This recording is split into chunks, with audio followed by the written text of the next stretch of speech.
हम माँ बानी, धरती माँ। भक्ति मार्ग सरल ना हो खेला।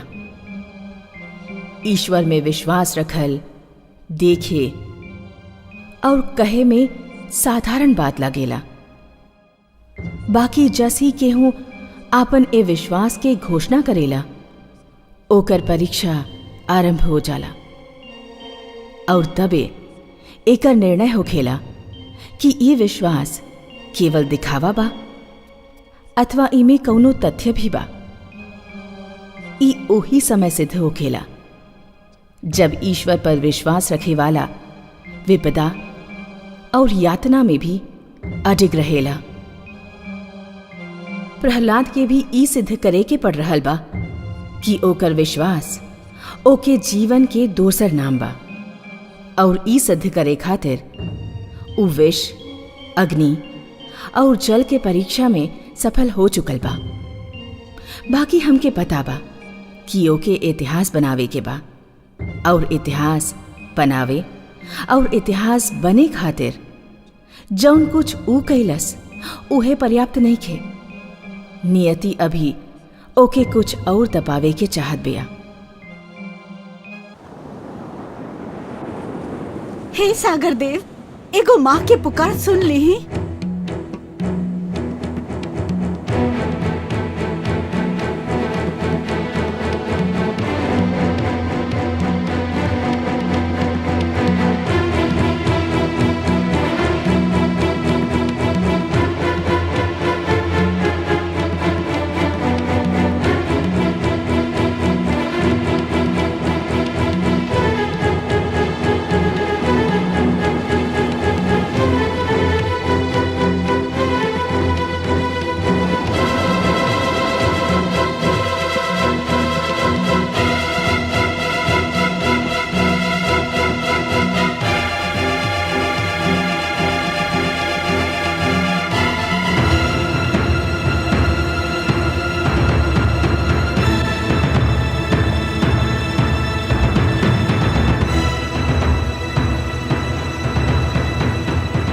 भगवान सर्वशक्तिमान, अनर्थ हो गइल बा।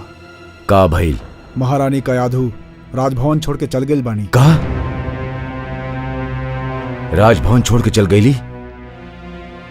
कहाँ चल गइल बाड़ी? पुत्र वियोग में व्याकुल होके वो सागर की ओर गइल बाड़ी, जहाँ कामरूप नरेश राजकुमार के डुबा धैले रहलन। महाराज, महारानी कहीं जल समाधि न ले लें। ये माता और पुत्र मिलके हमके पागल कर दी हैं, पागल कर दी है दोनों मिलके। जा, रोका उनके। वो हमार रोकले से ना रुके हन, केवल रउए उनके रोक सकेली और रउआ के उनके रोके के ही चाहिए, ना तो ही संसार का कही। महाराज ठीक बा, तू हमार संगे चल और कुछ सैनिक भी ले ला।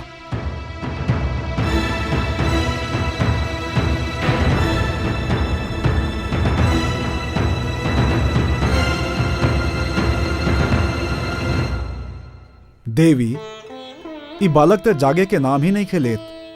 कब से सूत रहल बा, भला कब तक सूतत रही? बालपन के नींद पा स्वामी, सूत ले बेदी। आयु बढ़ेला, जीवन के चिंता और समस्या घेर लेला, तब ऐसा नींद बहुत याद आवेला। लोग तो तरस जाले ऐसा नींद खातिर। रउआ सत्य कहतानी देवी, बाकी बहुत सूत चुका ले, अब एके जागे के ही होखी।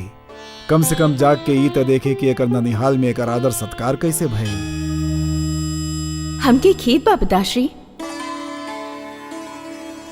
प्रणाम पिताश्री। प्रणाम माते। पिताश्री, हमके खेत बा कि रहुआ अपन नाती के और अधिक आदर सत्कार ना कर पाई। काहे पुत्री? काहे कि एकर माता एकर वियोग में तड़प रहल बिया। पुत्र प्रहलाद के ओकर लगे लौटे में और अधिक विलंब भइल तो वो अपन प्राण त्याग दी।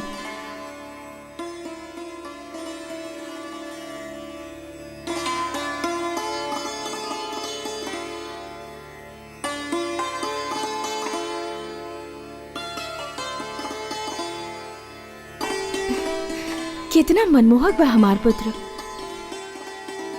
एकर मुख से तो हमार दृष्टि हटत ही नहीं खे। तू एकरा सर पर हाथ का फेर देहलू पुत्री। एकर माथा पर समस्त सृष्टि के तेज निखर आइल बा। मानो प्रकाश के मुकुट पहन लेले होखे। सुना पुत्री, तू स्वयं जाके बालक के एकर माता के सौंपता। ना पिताश्री, पुत्र प्रहलाद के राउर गोद में फेंकल गईल रहल। कयाधु भी एके रउए से मांग रहल बिया। दुख से बिलखत एक माता के रउआ एके आपन हाथ से लौटाएब त ओकर हर्ष के कौनो सीमा न रही। रउए एके ले जाए।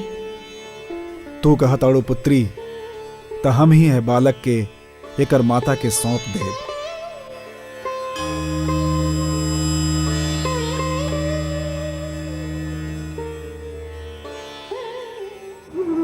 हे सागर देव, लागत बार रउआ अपन सब परंपरा के छोड़ के हमार पुत्र के बलि स्वीकार कर ले बानी। हमार खातिर हमार पुत्र के बिना जीवित रहल व्यर्थ बा। रवा के हमार बलि भी स्वीकार करे के होगी। ठहरा पुत्री, तू सत्य कहत रहलू। हम भेंट ना स्वीकार करेनी, और फिर प्रहलाद त हमार दौहित्र समान बा। ला, हम तोहार बेटा तोहरा के वापस देता नहीं। धन्य बानी रउआ, रउआ धन्य बानी सागर देव। रउआ हमके हमार पुत्र लौटा के एगो ममता के मारल माँ पर बड़ा उपकार कैले बानी। हम कैसे रउआ के धन्यवाद दी? एकर कोनो आवश्यकता नहीं खे पुत्री।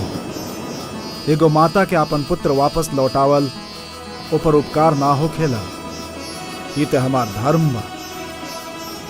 हाँ, एगो माता से ओकर पुत्र छीन लेहल अवश्य ही एगो जघन्य अपराध होखेला।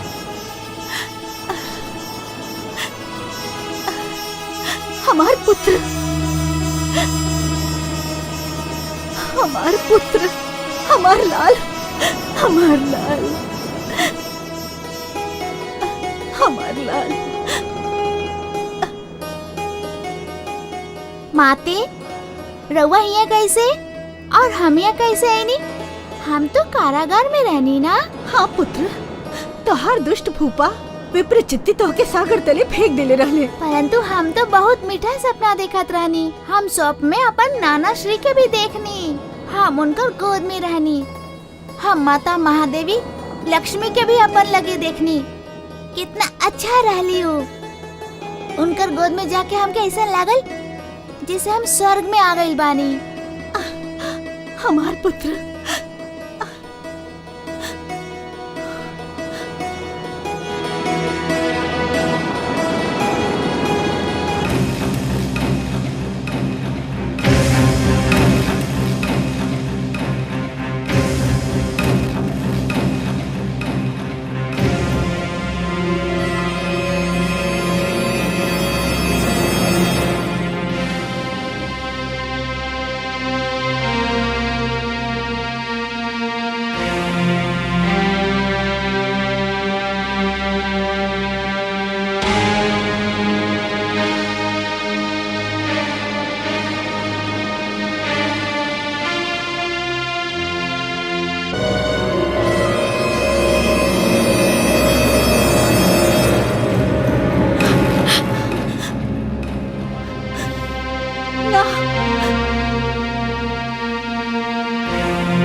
महारानी।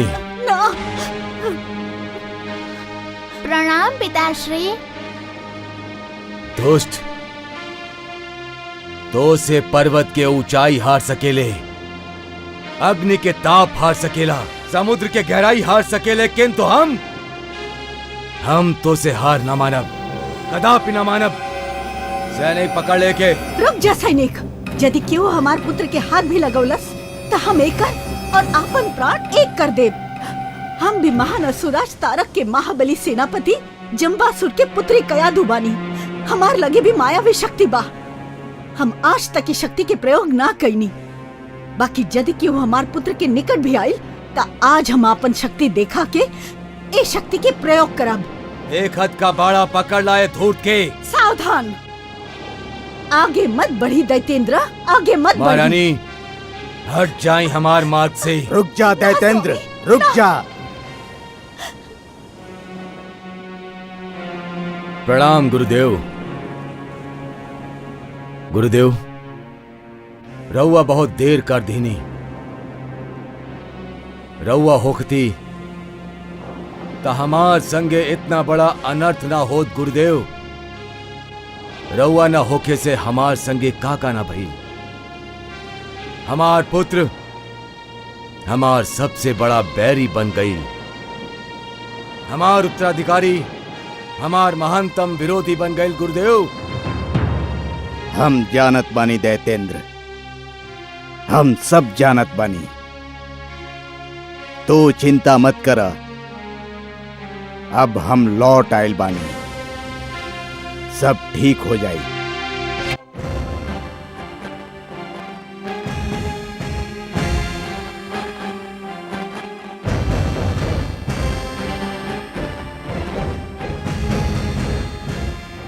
प्रणाम दैत्य गुरु। यशस्वी भव।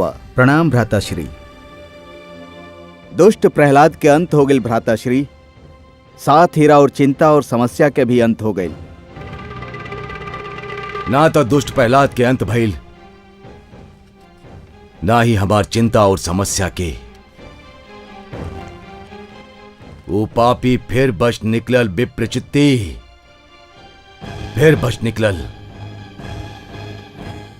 तो जौन सागर में ओके फेंकले रहला, ओ में हमार उमंग डूब गई, हमार इच्छा डूब गई, हमार सब योजना डूब गई। बस ना डूबल तो वो दुष्ट प्रहलाद उतर गई, और एक बार फिर हम मुंह ताकत रह गए नहीं, हम भगवान हिरण्यकश्यपु।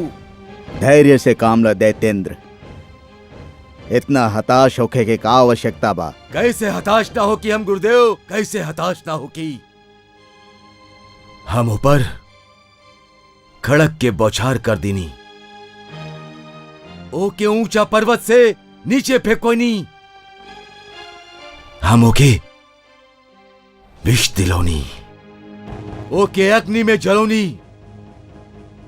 और अब जे विप्रचित्रियों के मारे के चले, परंतु दुष्ट ऐसन कठोर प्राण लेके जन्मल भा कि मरे के नाम ही नहीं के ले। हम कहां तक धैर्य रखिए गुरुदेव, कहां तक धैर्य रखी।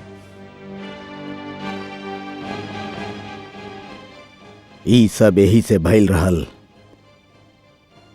कि हम यहां ना रहनी। संभवतः हम तब पर जाके भूल कैले रहनी, परंतु अब हम लौट आयल बानी।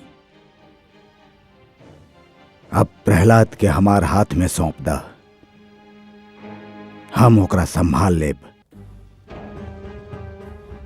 हम तो समझ ले रहनी तू दोनों हमार योग्य शिष्य सिद्ध होकबा, हमार अनुपस्थिति में गुरुकुल के संभाल लेबा, परंतु तू दोनों सर्वथा अयोग्य निकलला, सब अनर्थ हो गई। हमनी के का करती पिताश्री? राजकुमार प्रहलाद। प्रश्न प्रहलाद के नहीं खे, प्रश्न बा गुरुकुल के शेष विद्यार्थी लोग के। प्रहलाद त राजकुमार बा, परंतु तू लोग तो साधारण शिष्य के भी नियंत्रण में ना रख सकला। राजकुमार प्रहलाद विद्रोह के ऐसन ज्वाला फैलेलस कि हमने विवश हो गई नहीं। धिक्कार बा तू लोग पर। हम तू लोग के कृत्या क्रिया कोना दिन खातिर सिखौले रहनी, तो के कृत्या के प्रयोग करे के चाहत रहल। कृत्या अगर प्रकट हो गई तो राजकुमार के मार डाली पिताश्री। और यदि प्रहलाद जीवित रह गई तो समस्त असुर लोग मारल जाई।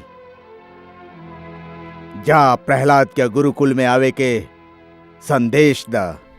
किंतु गुरुदेव, इतना सब घट जाए के उपरांत का महारानी कयाधु अपन पुत्र के हमनी संगे आए भी दीहन? हम महारानी कयाधु के अच्छा तरह से जानत बानी। वो पुत्र के शिक्षा के नाम पर कोनो भी बलिदान कर सकेली। जा उनसे कहा कि हम प्रहलाद के गुरुकुल में शिक्षा खातिर बुलौले बानी। जौन आज्ञा गुरुदेव।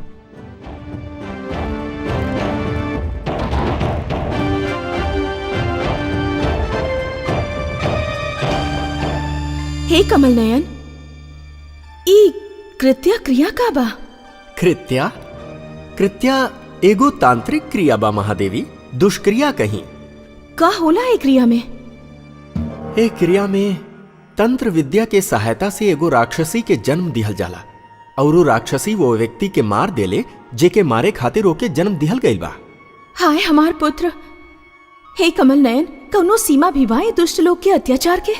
हर जतन तक करके देख ली ये दुष्ट लोग हमार पुत्र के मारे के, इनकर मन के शांति न मिलल। महादेवी, जौन प्रकार नर्क में चाहे जितना पापी डाल दी ही बाकी नर्क के पेट ना भरेला, उही प्रकार दुष्ट जन चाहे जितना दुष्कर्म कर ले उनकर भी मन ना भरेला।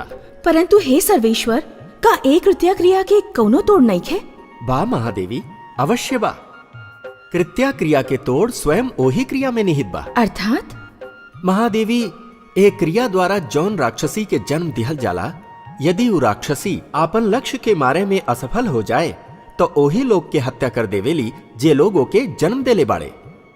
हमार कामना बा कि ऐसन ही होखे। महादेवी, यदि राउर कामना विधाता के लेख से मेल खात होखे तो वो अवश्य पूरा होगी। भ्राता अमर्क, पिताश्री तो बहुत रुष्ट बने। ये सब राजकुमार प्रहलाद के कैल धैल बा भ्राता, उनके कारण ही हमने की फटकार सुने के पड़ा था। और पिताश्री के क्रोध तो तू जाना ताड़ा, एक बार चढ़ जाए तो उतरे के नाम ही ना लेवेला।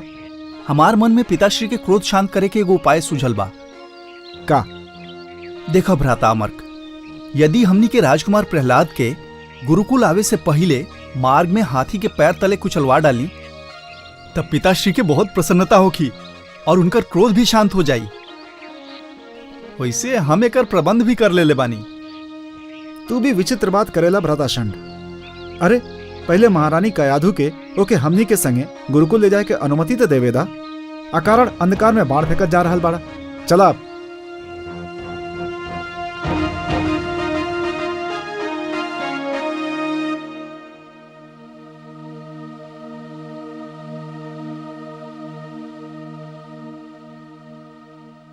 महारानी के जय होखे।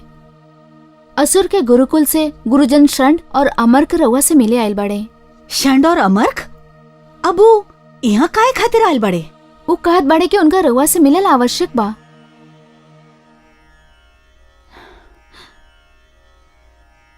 ठीक बा, बोलावा उनके।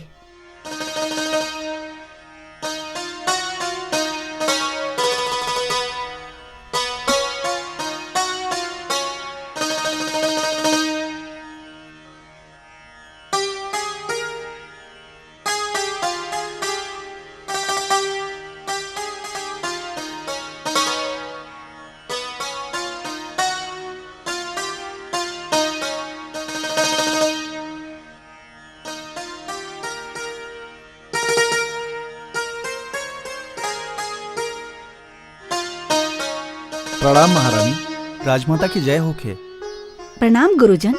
कहीं कैसे कष्ट कैनी? रउआ तो जानत बानी कि दैत्य गुरु शुक्राचार्य अपन तपस्या से लौट आइल बने। हाँ, हम मिल चुकल बानी उनसे। पिताश्री की इच्छा बा कि राजकुमार प्रहलाद के शिक्षा अधूरा ना रहे। कौन शिक्षा की बात कर रहल बानी रउआ? ओ शिक्षा के जौन शिक्षा में हमार पुत्र की कोनो रुचि ही नहीं खे। रउआ की तो अनुभव हो चुकल बा गुरुजन।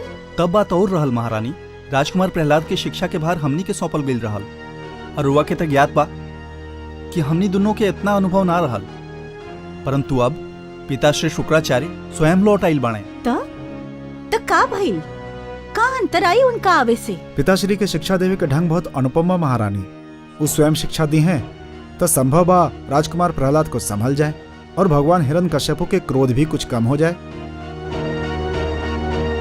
राजकुमार के शिक्षा अधूरा रह गई और अधूरा शिक्षा अच्छा ना होखेला महारानी। हमार मन तो नहीं करत, परंतु लागत बा रउआ दोनों हमार दुर्बलता पहचान ले बानी।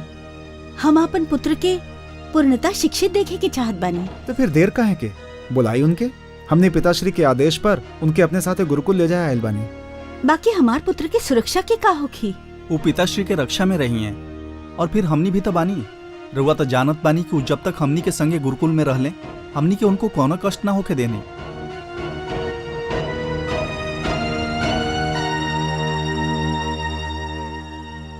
पुत्र प्रहलाद,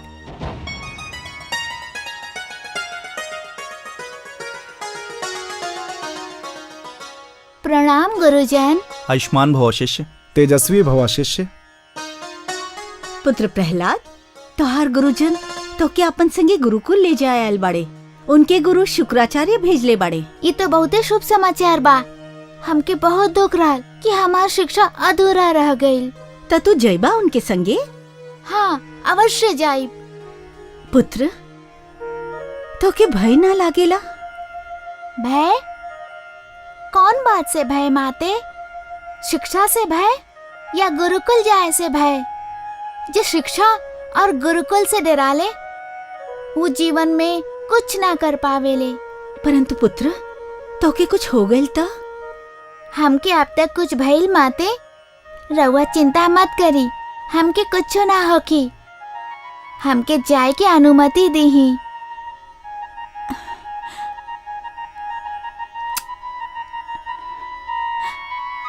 आयुष्मान भव पुत्र।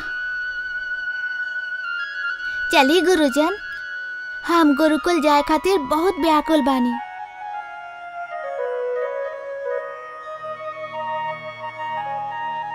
तोहर आशीर्वाद बा हमरा संगे। विश्वास करा, हमके कुछ ना होखी। जा पुत्र।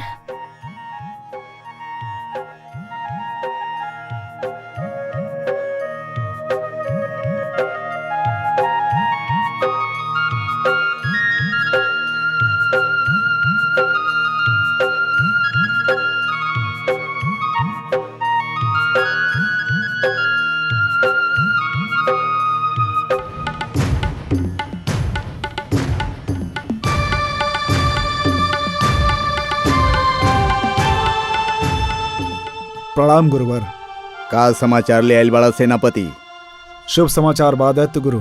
महारानी कयाधु राजकुमार प्रहलाद के गुरुकुल जाए की अनुमति दे देले बाड़ी। राजकुमार गुरुजन षंड और अमर्क के संगे गुरुकुल की ओर प्रस्थान कर चुकल बाड़े। शुभ समाचार, अत्यंत शुभ समाचार। हमके भय रहल हिरण्यकश्यपु, कहीं महारानी कयाधु ममता के भावना के अधीन होके प्रहलाद के राह न रोकले में।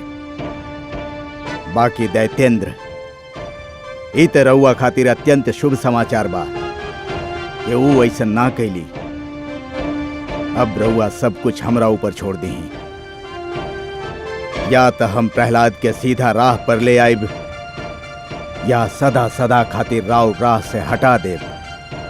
हमके शीघ्र से शीघ्र गुरुकुल पहुंचे के चाहिए। हमके विश्वास बा जहां सभे असफल हो जाई वहां रउआ और खाली रउआ ही सफल हो सकतानी गुरुदेव। किंतु गुरुदेव, हमके तबे विश्वास हो कि जब वो दुष्ट प्रहलाद के मृत्यु के समाचार राउर मुख से सुनब। हमार गुरुकुल में जाए के देर बा, समाचार आवे में देर ना लगी।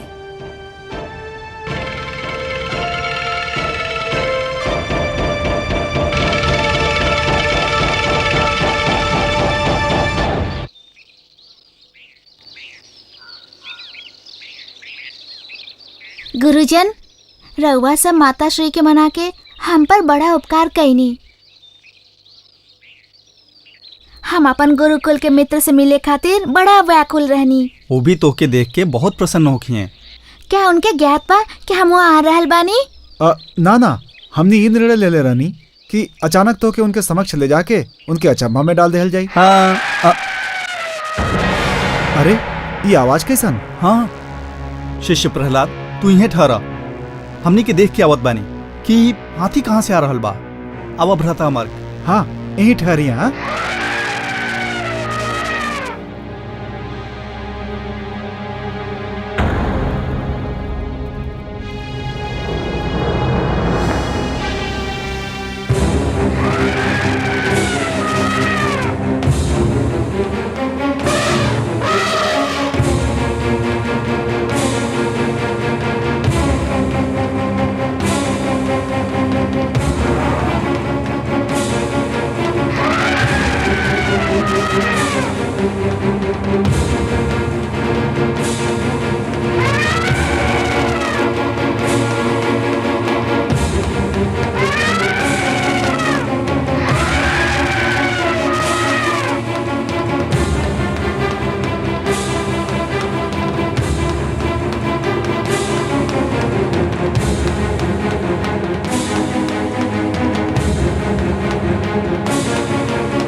देखनी रहुआ कमल नयन, हमार पुत्र कितना निडर बा, हाथी से भी ना डरल।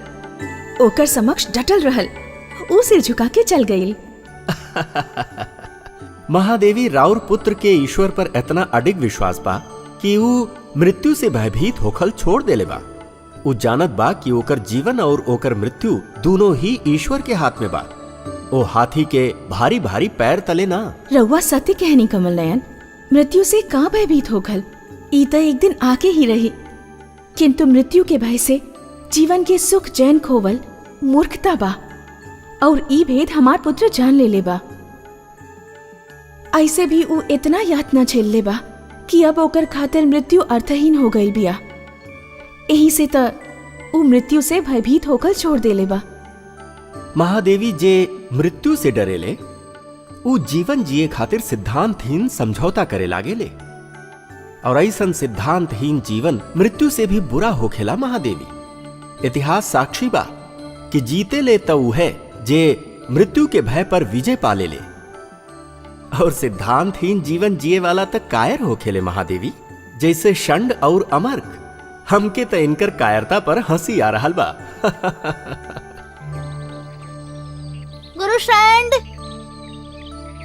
गुरु अमर्क, कहाँ बनी रहुआ?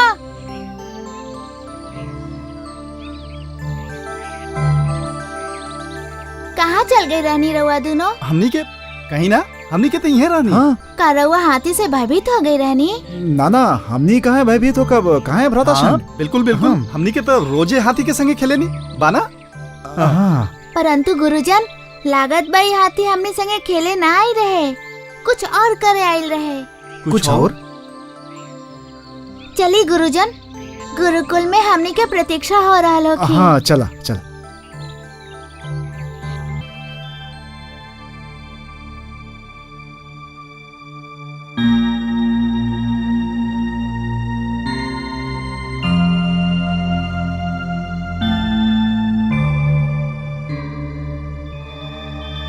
प्रणाम पिताश्री। प्रणाम गुरुदेव।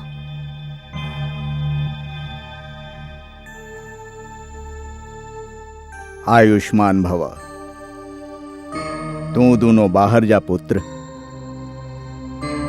हमके शिष्य प्रहलाद से एकांत में बात करे के बा।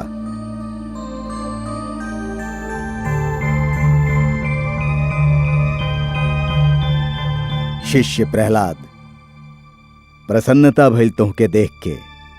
कहा कैसन बाड़ा? गुरुदेव के कृपा से सकुशल बानी। अब गुरुदेव के दर्शन से धन्य हो रहल बानी। जानत बाड़ा प्रहलाद, हम तोहके यहाँ काहे बुलौले बानी? हमार अधूरा शिक्षा पूरा करे खातिर, और हमें के अपन सौभाग्य समझत बानी कि हमके रउआ से शिक्षा मिली। हम चाहत बानी कि तोहार शिक्षा संपूर्ण होखे, परंतु ओकरा से पूर्व हम तो से एगो प्रश्न पूछल चाहत बानी। हमार प्रश्न के उत्तर देबा? राउर प्रश्न के उत्तर देवे के क्षमता तो नहीं के हमरा में, किंतु यथाशक्ति प्रयत्न करब। शिष्य, तू जानत बाड़ा कि दीपक के धर्म का बा? प्रकाश फैलावल गुरुदेव, अंधकार से संघर्ष कईल। संतान के भी कुल दीपक कहल जाला, जानत बाड़ा? जानत बानी गुरुदेव। जानत बाड़ा तो फिर अपन कुल खातिर ऐसन दीपक काहे बनल बाड़ा जे प्रकाश के स्थान पर अंधकार फैला रहल बा, उनकर कष्ट के कारण बनल बा। हे गुरुदेव, हम के कष्ट देहनी? केकरा कष्ट ना दिला, आपन गुरुजन के कष्ट दिला, आपन पिता के कष्ट दिला, आपन माता के कष्ट दिला, और वो से भी बढ़ के अपना आप के कष्ट दिला।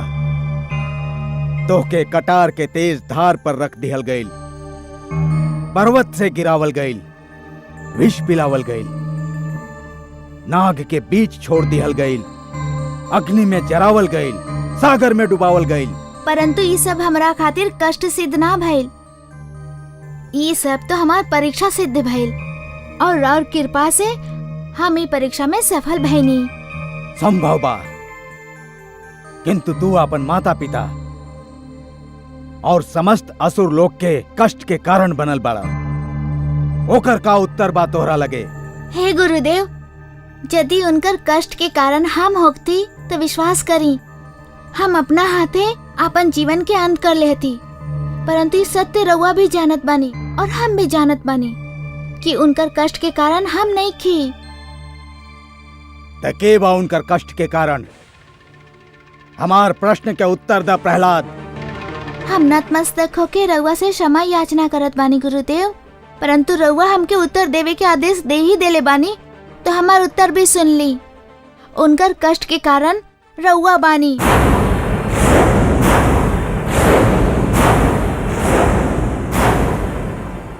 हम? हाँ, हे गुरुदेव, रउआ हमकी क्षमा करी, किंतु रउआ अपन गुरु धर्म भुला के सबके कष्ट में डाल देहनी। का बक रहल बारे धूर्त? हम अपन गुरु धर्म भुला देले बानी? कैसे? हे गुरुदेव, रउआ अपन अहंकार के वश देवता और असुरन के बीच मतभेद के दीवार खड़ा कर देहनी। प्रहलाद! सत्य कड़वा होखेला गुरुदेव, परंतु ई का सत्य नहीं खे कि रउआ अपन पद के रक्षा खातिर असुरन के देवता लोग से लड़ा देहनी। रउआ के हर पल अपन अपमान के ध्यान रहल, हमनी के कल्याण के ना।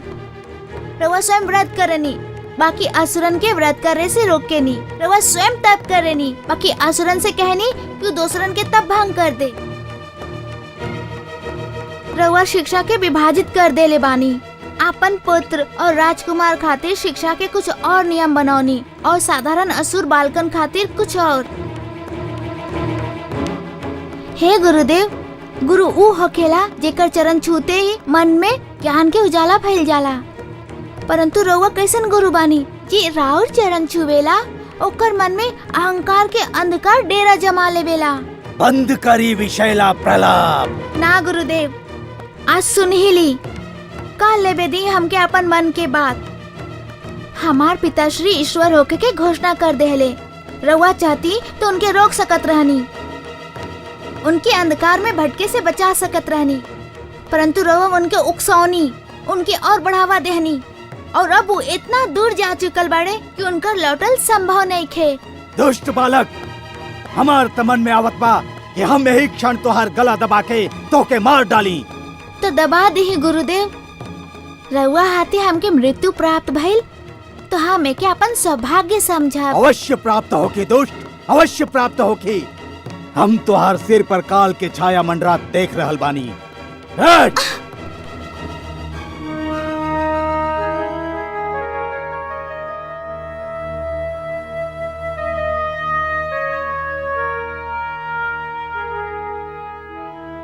शिष्य भटक जाए तो गुरु ओकर मार्गदर्शन करेला, गुरु भटक जाए तो ओकर मार्गदर्शन के करी? आहा, वह पुत्र धन्य बाड़े तू। हे कमल नयन, सुन्नी रहुआ हमार पुत्र के बात। एगो बालक जीवन के सारा दर्शन सामने रख देहलस। एक एक कहल जाला गागर में सागर समाधि हल। महादेवी, सब लोग जीवन के विद्या की दृष्टि से देखे के प्रयास करेले, परंतु राउर पुत्र जीवन के भक्ति के नेत्र से देखेला। यही से जीवन के सब रहस्य ओके विदित बा। और महादेवी, प्रहलाद के जीवन के एगो सीधा और सरल सत्य भी ज्ञात बा। और उस सत्य ई बा महादेवी कि जौन प्रकार एगो पुरुष भटक जाला त केवल एक ही व्यक्ति भटकेला, परंतु जब एगो नारी के पैर डगमगाए लागेला त समस्त परिवार डगमगा जाला। वही प्रकार जब एगो शिष्य भटकेला त केवल एक ही छात्र भटक जाला, परंतु जब एगो गुरु भटक जाला महादेवी त समस्त छात्र समाज भटक जाला। और जब समाज भटक जाला महादेवी त समस्त राष्ट्र के संकट बन जाला। परंतु हे कमल नयन, इतना छोटा बात दैत्य गुरु शुक्राचार्य की समझ में काहे नहीं खे आवत? एकर कई कारण बा महादेवी। हठ, अहंकार, घायल अहम के पीड़ा, और सबसे बढ़ के बुद्धि और विवेक के अंधा विरोध। वो अपन सद्बुद्धि के अपन अहंकार के लगे रहन रख देले बाड़े। दैत्य गुरु शुक्राचार्य स्वयं भी भटक रहल बाड़े और हिरण्यकश्यपु के भी भटका रहल बाड़े।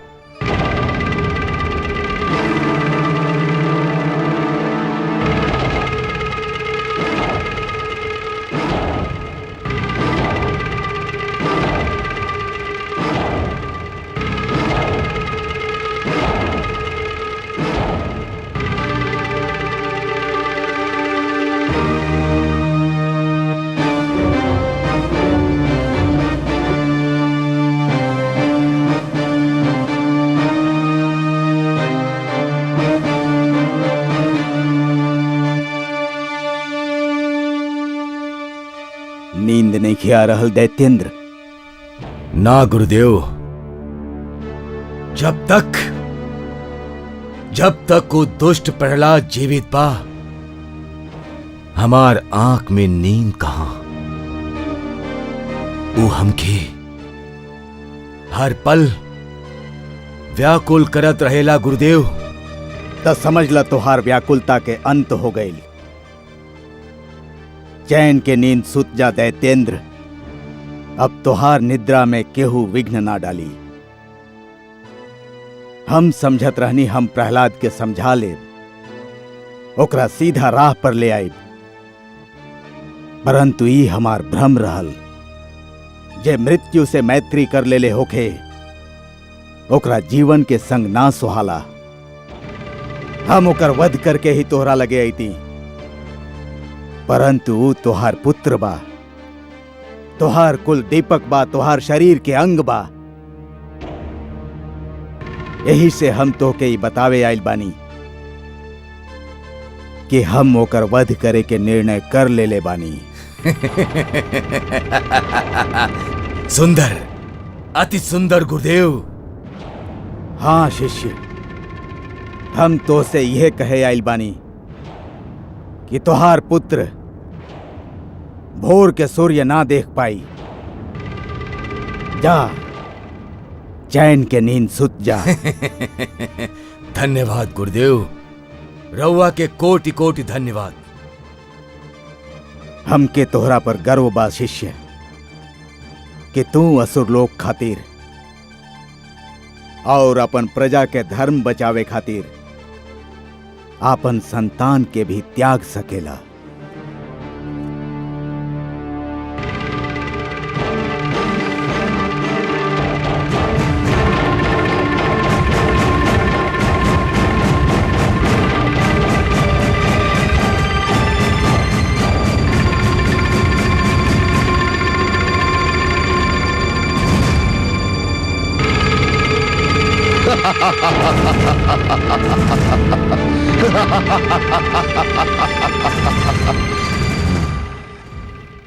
हे कमल नयन, दुष्ट हिरण्यकश्यपु के बुद्धि पर त ओकर झूठा अहंकार अधिकार जमा ले लेबा। आपन ईश्वर होखे के मद में वो कब के भूल चुकल बा कि वो प्रहलाद के पिता भी बा। परंतु दैत्य गुरु शुक्राचार्य के का हो गई बा? ऊ तो दूगो पुत्र शंड और अमर्क के पिता भी बाड़े। ऊ केहू के पुत्र के वध करे के बाद कैसे सोच सकेले? उनकर पितृत्व काहे खो गई बा? क्रोध के कारण महादेवी, क्रोध के कारण। जौन प्रकार अग्नि सूखल लकड़ी के सरलता से जला देवेली, वही प्रकार क्रोध सुंदर भावना के सहजता से भस्म कर देला। हे नारायण, दैत्य गुरु शुक्राचार्य तो विद्वान बाड़े, तो फिर ऊ ई काहे भूल गईले कि क्रोध विवेक के शत्रु बा? ओके भूले के कारण बा उनकर हमसे बैर। वो हमार विरोधी बाड़े, यही से हमार विरोध करे के धुन में उ विवेक तका स्वयं के भी भूल गई बाड़े। हमार विरोध करे के भावना उनकर विद्वता पर भारी पड़ चुकल बा महादेवी। और अब दैत्य गुरु शुक्राचार्य कौनो भी सीमा पार कर सकेले। आश्चर्य बा, का दैत्य गुरु शुक्राचार्य ई भी नहीं खन जानत कि सीमा से अधिक विरोध आपन ही दुख के कारण बन जाला? नईखी जानत महादेवी, दुर्भाग्य से उई सत्य के नईखी जाने ले, बाकी अति शीघ्र जान जाई है। दैत्य गुरु शुक्राचार्य जौन पथ पर पग धरे जात बाड़े, उहां उनके अश्रु और रक्त के धारा के अतिरिक्त और कुछो न मिली। भूले अपना धर्म जब गुरु बैरी बन जाए, मिटे उजाला ज्ञान का अंधियारा छा जाए। वह विद्या विद्या नहीं, वह है बुद्धि विकार। जो भटकाए राह से, दे जो बुरे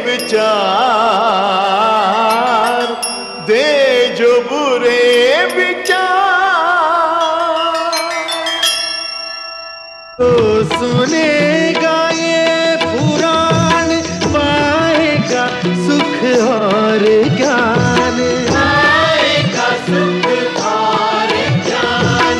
कर्म को ही धर्म जान, प्रेम की तू छेड़तान, प्रेम की तू छेड़तान। बीते युग बता रहे हैं, बीते युग बता रहे हैं, सत्य पथ पे चल सुजान। विष्णु पुराण